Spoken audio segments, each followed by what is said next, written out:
আইনশৃঙ্খলা পরিস্থিতি নিয়ন্ত্রণে ঢাকা সহ ৬ জেলায় সেনা টহল শুরু হয়েছে।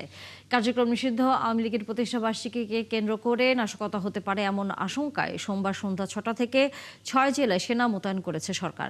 এদিকে আইনশৃঙ্খলা পরিস্থিতি স্বাভাবিক রাখতে এবং সম্ভাব্য নিরাপত্তার ঝুঁকি মোকাবেলায় দেশের ৫ জেলায় বিজিবি মোতায়েন করা হয়েছে। স্বরাষ্ট্র মন্ত্রণালয়ের নির্দেশে গাজীপুর, কক্সবাজার, মাদারীপুর, শেরপুর ও মৌলভীবাজারে নিরাপত্তা নিশ্চিতে মাঠে কাজ করছে বিজিবি সদস্যরা। ৩০ জুন পর্যন্ত মাঠে থাকবেন তারা।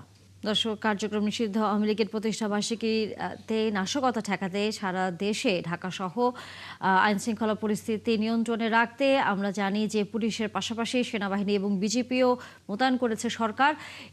পরিস্থিতির খবরাখবর নিয়ে এই মুহূর্তে রাজধানীর খবর নিয়ে যুক্ত হবেন সহকর্মী সাজিদ সরকার। সাজিদ, আপনি এই মুহূর্তে কোথায় আছেন? সেখানে আইনশৃঙ্খলা পরিস্থিতির খবর জানানোর পাশাপাশি সাধারণ মানুষও কোনো প্রতিক্রিয়া দিয়েছেন কিনা, তারা কোনো ধরনের শঙ্কা দেখছেন কিনা কোথাও?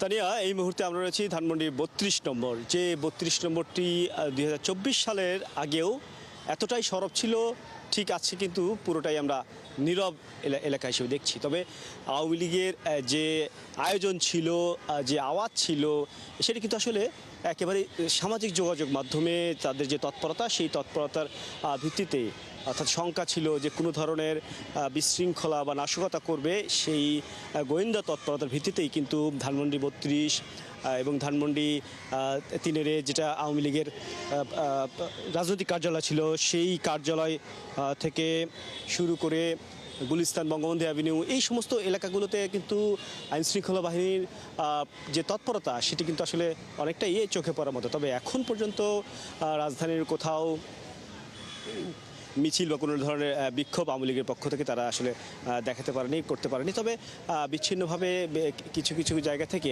প্রশাসনের পক্ষ থেকে প্রায় এখন পর্যন্ত ২৬ জনকে আটক করেছে ডিএমপি তাদের পক্ষ থেকে জানিয়েছে।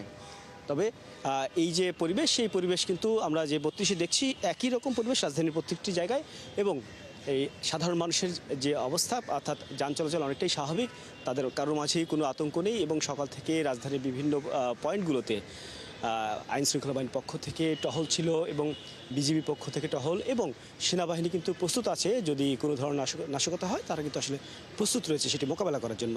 তানিয়া, ধন্যবাদ সাজিদ সরকার। নিশ্চয়ই আমরা আপনার কাছে ফিরবো যদি আপনার হাতে কোনো খবর এসে পৌঁছায়। দর্শক, আমাদের সাথে সহকর্মী সাজিদ সরকার ছিলেন রাজধানীর খবরাখবর নিয়ে।